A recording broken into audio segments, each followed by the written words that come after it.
माँ का लौकिक नाम राधे था। उनके पिता का नाम पोकर दास और माता का नाम रोचा था। उनका जन्म सन 1919 में अमृतसर में हुआ। उनकी एक बड़ी बहन थी जिनका नाम पार्वती था। उसकी शादी पहले ही हो चुकी थी और एक इनकी छोटी बहन थी जिनका नाम गोपी था।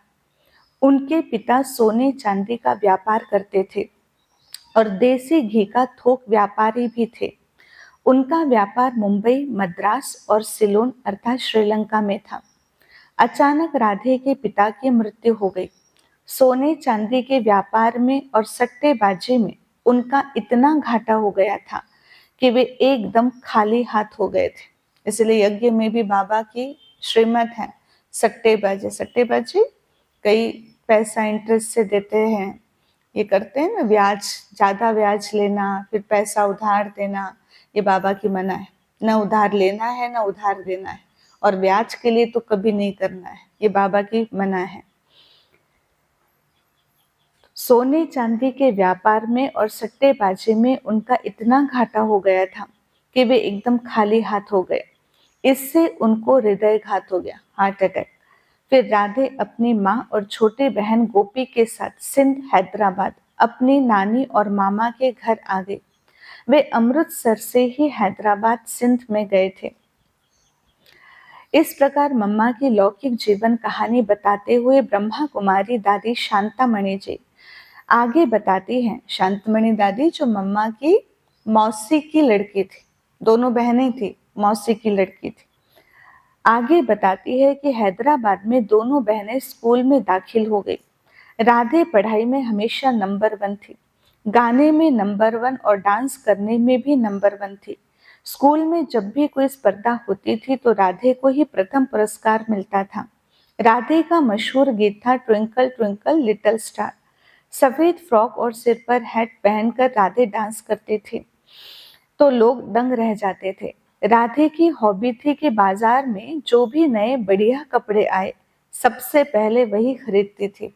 वैसे भी सतयुग में जो श्री लक्ष्मी होगी, सतयुग की विश्व महारानी है ना, तो जो भी कोई नई चीज होती है तो जो भी प्रजा होती है वो पहले किसको ऑफर करते हैं? राजा रानी को ऑफर करते हैं, रिस्पेक्ट से। तो देखो संस्कार, अंत जन्म तक भी राधे जब भी कोई नई फैशन के पहले कपड़े आते थे मार्केट में तो पहले खरीद करती थी। इतनी फैशन की शौकीन थी। फ्रॉक पर जो डिजाइन होती थी उसको राधे खुद अपनी बुद्धि से निकालती थी। बुद्धिवान तो थी, सरस्वती ज्ञान की देवी कहलाई ना। वह अपनी बड़ी बहन पार्वती से कहती थी और पार्वती अपनी मामी रूपवती से डिजाइन की फ्रॉक बनवाती थी। अब ये कैसे पता? क्योंकि ये तो लौकिक बहन उनका अनुभव बता रही है ना, शांतमणि दादी, इसलिए उनको पता है। रोज राधे नई नई डिजाइन वाली फ्रॉक पहनकर स्कूल जाती थी। राधे के बाल तो बहुत लंबे थे, साथ में वे बहुत सुंदर भी थी। राधे की छोटी बहन गोपी का रूप रंग भी राधे जैसा ही था। स्कूल से उनके आते जाते समय लोगों की नजरें सहज ही उन पर पड़ती थी और वे अवाक रह जाते थे। राधे हैदराबाद के कुंदनमल मॉडल स्कूल में पढ़ती थी। उन्होंने अपनी पढ़ाई मैट्रिक तक पढ़ी। हमारी माँ और मम्मा की माँ सगी बहनें थी। इनकी एक और बहन अर्थात हमारी दूसरी मासी थी, उसका नाम ध्यानी था। उसके पति का भी देहांत हो गया था। वह भी हैदराबाद अपने पियर घर अर्थात मम्मा के घर आ गई। इस प्रकार उस घर में 2 अपने पतियों को खोकर और 3 बहनें अपने बाप को खोकर बहुत दुखी थी। वे 2 माताएं तो दुख से बहुत रोया करती थी और भगवान से प्रार्थना करती थी। हमारी माँ भी उनके घर जाकर प्रार्थना में उनका साथ देती थी। किसमें? कौन सी प्रार्थना? रोने में। जब साहेब सुखमणि आदि पढ़कर फिर सुनाती थी ताकि उनका दुख कम हो जाए और उनके मन को शांति मिल जाए।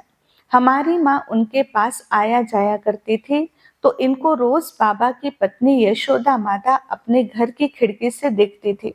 एक दिन रास्ते में यशोदा माता और हमारी माता की मुलाकात हो गई। उसने हमारी माँ से पूछा, आप रोज कहाँ जाती हो?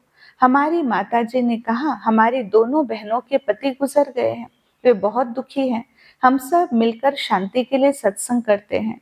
तब उन्होंने कहा, दादा अपने घर में बहुत अच्छा सत्संग करते हैं, पहले आप आओ, अनुभव करो, और आपको अच्छा लगे तो उनको भी लेकर आना। उनके निमंत्रण पर हमारी माँ दूसरे दिन वहां गई। बाबा हाथ में गीता उठाकर उसके श्लोक पर समझा रहे थे। गीता के दूसरे अध्याय में आत्मा के ऊपर ही सारा ज्ञान है। जैसे कि आत्मा अमर है, अविनाशी है, मरती नहीं है। आत्मा पुराना शरीर छोड़ नया शरीर लेती है, इसलिए रोने की दरकार ही नहीं है। यह सब आत्मा का खेल है, आदि आदि। बाबा जब सत्संग शुरू करते थे तब भी ओम की ध्वनि लगाते थे, और पूरा करते थे तो भी ओम की ध्वनि लगाते थे। ओम की ध्वनि सुनते ही सबको शरीर से भिन्न होने का अनुभव होता था। इसी प्रकार हमारी माँ को भी यह अनुभव हुआ, तो अगले दिन वह अपनी दोनों बहनें राधे की माँ और ध्यानी माता को लेकर बाबा के पास गई। बाबा से आत्मा का पूरा ज्ञान सुनने के बाद और शरीर से भिन्न होने का अनुभव करने के बाद ये दुखी माताएं बहुत खुश हो गई। सत्संग से घर लौटी हुई अपनी माँ और मासी को खिले हुए चेहरे देखकर राधे को बहुत आश्चर्य हुआ। राधे ने उनसे पूछा, कल तो आप दोनों बहुत रोती थी, आज तो चेहरे खुशनुमा हैं, खिले हुए हैं, वहां क्या मिला आपको? तब उनकी माँ ने कहा, हम दादा के पास गए थे, वे बहुत अच्छा गीता के ऊपर समझाते हैं। तुम स्कूल में तो गीता के बारे में पढ़ती ही होंगी, तुम भी चलो, सुनने के बाद हमें भी उसका अर्थ समझाना। इस प्रकार राधे को भी अगले दिन सत्संग में लेकर गई। जब राधे को बाबा ने देखा तब उसी पल बाबा को लगा कि यह मेरी वारिस बेटी है, और राधे को भी उसी क्षण महसूस हुआ कि यह मेरा बहुत काल से बिछड़ा हुआ वही पिता है। बाद में बाबा जैसे लौकिक रीति से हालचाल पूछते थे, वैसे राधे से पूछा, बेटी तुम क्या करती हो, कैसी हो, आदि आदि। उस समय राधे की आयु करीब 17 वर्ष थी। घर में राधे की शादी की बात चल रही थी। एक दिन बाबा ने राधे से पूछा, राधे तुमको पीताम्बरधारी से शादी करनी है या सूट बूट वाले से? पीताम्बरधारी कौन है? श्री कृष्ण। इस ज्ञान से स्वयं का कल्याण और विश्व का कल्याण करना है या शादी करके घर संभालना है? सोच विचार करके मुझे बताना। बाबा ने टाइम दिया। बाबा ने राधे को 24 घंटे का समय दिया था जवाब देने के लिए, लेकिन राधे ने एक पल में ही भविष्य जीवन का फैसला ले लिया और उसी पल बाबा को उत्तर दिया, बाबा मैं गिरधर गोपाल की वही राधे हूँ, मैं इस ज्ञान मार्ग में चलकर विश्व का कल्याण करूंगी। उसी दिन से लेकर बाबा राधे के ऊपर ज्ञान की वर्षा बरसाने लगे और ज्ञान का कलश भी रख दिया। राधे सत्संग में ओम की ध्वनि बहुत अच्छी करती थी। आने वाले सब ओम की ध्वनि से बहुत आकर्षित होते थे। इसके कारण सब उनको ओम राधे कहने लगे। बाबा भी ओम राधे कहने लगे। इस तरह राधे का नाम ओम राधे हो गया।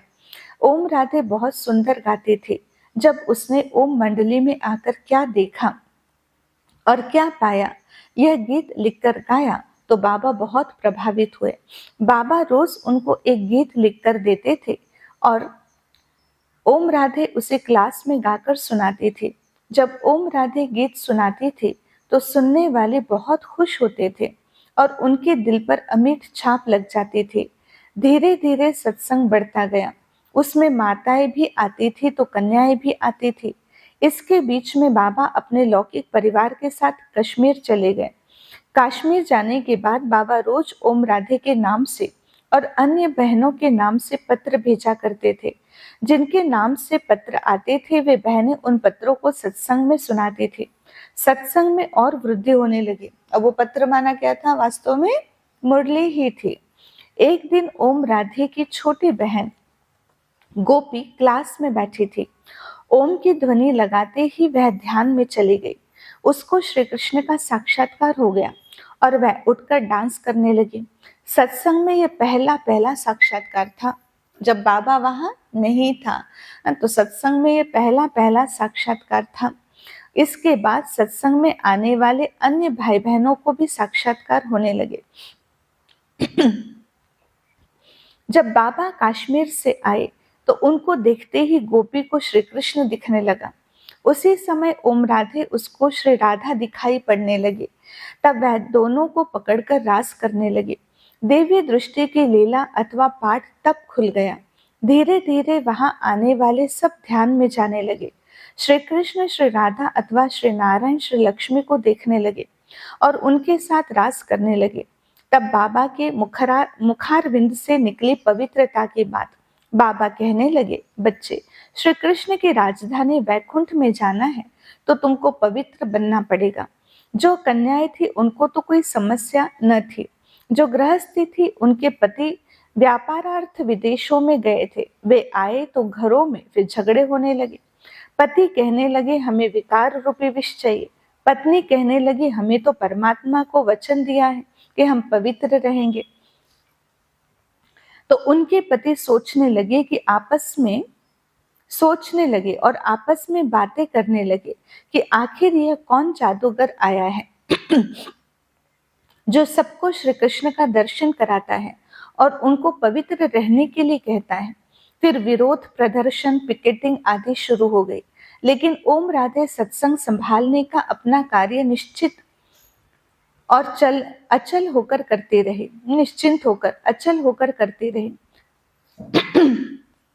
यह है सन 1936 की बात। कोई पूछता था तो बाबा कहते थे, मैं तो कुछ नहीं करता। यह सत्संग तो उन कन्याओं माताओं का ही है। सत्संग वो कराता है। ऊपर वाला आता है और बोलकर चला जाता है। ऊपर वाला जैसे कहेगा मैं भी वैसे करने वाला हूँ। मुझे तो कुछ भी नहीं पता। ऐसे कहकर सबको ओम राधे की तरफ भेज देते थे। हमेशा बाबा ओम राधे को आगे रखते थे। और कितने साल की थी मम्मा? केवल 17 वर्ष की। गोपी का साक्षात्कार का पाठ पूरे 1 वर्ष तक चला। बाद में उसको टाइफाइड हुआ। वो भी बहुत लगन वाली थी, जो मम्मा की लौकिक छोटी बहन। हैदराबाद में उसने शरीर छोड़ दिया टाइफाइड में। तब बाबा ने सत्संग में जो भी माताएं कन्याएं आती थी उन सबको शमशान घाट पर भेजा था। पहली बार ऐसा हुआ। सिंध के इतिहास में यह पहली घटना थी। नहीं तो शमशान घाट पर स्त्रियां नहीं जाती थी। शव यात्रा में इतनी सारी महिलाओं को देख लोग आश्चर्य खा रहे थे। अग्नि संस्कार का कार्य ओम राधे ने ही किया था। मम्मा 17-18 साल की कन्या थी, लेकिन सब उनको मम्मा माँ कहते थे। बाबा भी कभी मम्मा कहते थे, कभी बेटी कहते थे, कभी मम्मा बेटी दोनों कहते थे। इस प्रकार ओम राधे मम्मा बन गई। धीरे धीरे उनके शरीर में भी इस नाम के अनुसार परिवर्तन आ गया। इसके बारे में बाबा की लौकिक बेटी दादी निर्मल शांता जी कहती है, बाबा ने ही मुझे मम्मा के पास रखा था। मम्मा ही मेरी संभाल करती थी। मैं छोटी होने के कारण बाबा ने सोचा होगा कि इसको लौकिक माँ की याद न आए, इसलिए मम्मा के पास रखा। बाबा ने मुझे एक बार कहा, तुम्हारी पालना ओम राधे करती है, इसलिए यही तुम्हारी मम्मा है। तब से मैं ओम राधे को मम्मा कहने लगी। तब तक सब उनको ओम राधे ही कहते थे। मैंने ही सबसे पहले मम्मा नाम से पुकारना आरंभ किया। उसके बाद सब ओम राधे को मम्मा कहने लगे। दिन प्रतिदिन सत्संग में वृद्धि होती चली गई। तो बाबा ने ओम राधे को इस सत्संग के लिए अवैतनिक संचालिका नियुक्त किया और उनके साथ 8 अन्य ज्ञाननिष्ठ माताओं और कन्याओं की एक कार्यकारिणी समिति बनाकर अपनी समस्त धन और संपत्ति माताओं की समिति को अर्पित कर दी। मम्मा के अव्यक्ति पुरुषार्थ के बारे में एक बात अति महत्वपूर्ण है कि मम्मा को एकांतवास बहुत प्रिय लगता था। वह रोज 2 बजे उठकर बहुत प्यार से बाबा को एकांत में याद करती थी। मम्मा की याद इतनी प्यार भरी रहती थी कि उनकी आंखों से प्रेम के मोती निकलते थे। मम्मा चांदनी रातों में बैठकर रात भर तपस्या करती थी। बाबा की लौकिक पत्नी जशोदा माता भी मम्मा को मम्मा कहती थी और मम्मा की गोद में जाती थी। इसके बीच में बहुत अच्छे और अति मधुर संबंध थे, क्योंकि जब यशोदा माता मम्मा को देखती थी तो उनको श्री लक्ष्मी का साक्षात्कार होता था। उनका भी बाबा पर और बाबा के महावाक्यों पर दृढ़ निश्चय था। हमने बाबा मम्मा के साथ बहुत खेला, घूमा, बहुत आनंद लिया है। कराची में मम्मा, बाबा और हम एक स्थान पर नहीं रहते थे। बाबा अलग और मैं और मम्मा एक अलग स्थान पर। बाबा अपने स्थान पर रहकर सलाह सूचना देते थे और मम्मा हमें बताती थी। हम सभी मम्मा के साथ रहकर सभी कार्य करते थे। जब आबू राजस्थान आए तो सब मिलकर रहने लगे। उस समय हम बाबा के संपर्क में ज्यादा रहे। आबू की ब्रजकोठी में मम्मा का तपस्या का पाठ चला। वहां भी हमें दिव्य साक्षात्कार होते थे, जिनसे बाबा हमें बहुत बहलाते थे। बेगरी पाठ में मम्मा बाबा का जो पाठ था वो आश्चर्यचकित करने वाला और अवर्णनीय है। उस समय मम्मा बाबा दोनों जब तक सभी बच्चे नहीं खाते थे तब तक कुछ भी नहीं खाते थे। बाबा की उपस्थिति में मम्मा कोई राय नहीं देती थी। जैसे बाबा कहे, जो करने के लिए कहे वही करती थी और कराती थी। अगर बाबा नहीं है तो उनकी गैर हाजिरी में मम्मा अपना फैसला सुनाती थी। इतना बेहद सम्मान देती थी बाबा को। मम्मा का श्री लक्ष्मी का रूप मुझे बहुत प्यारा लगता था कि श्री लक्ष्मी मेरी माँ है। मैं मम्मा को कभी इस नजर से नहीं देखती थी कि वह मेरी मासी की लड़की है, मेरी बहन है, लेकिन उसको इस नजर से देखती थी कि यह मेरी माँ है, जगदम्बा है। मम्मा तो गुणों की खान थी, उसमें सब गुण विद्यमान थे। मुझे मम्मा का गंभीरता का गुण बहुत अच्छा लगता था। गंभीरता के कारण सहनशीलता और धैर्य, इन तीनों गुणों को मैं भी अपने जीवन में धारण करने का और व्यवहार में लाने का ध्यान रखती हूँ। ब्राह्मण परिवार के लिए विशेष रूप से संदेश है मम्मा की तरफ से सर्व ब्राह्मण कुल भूषणों के लिए। मम्मा हमेशा कहा करती थी, ऑलवेज सी गॉड फादर और फॉलो ब्रह्मा फादर। तुम बच्चों को परफेक्ट बनना है तो सदा शिव बाबा को ही याद करो, उसकी श्रीमत पर चलो और ब्रह्मा बाबा का अनुसरण करो। हुक्म ही हुक्म चला रहा है, कभी शिव बाबा पर संशय में नहीं आओ, संपूर्ण निर्विकारी बनो। अच्छा, ओम शांति।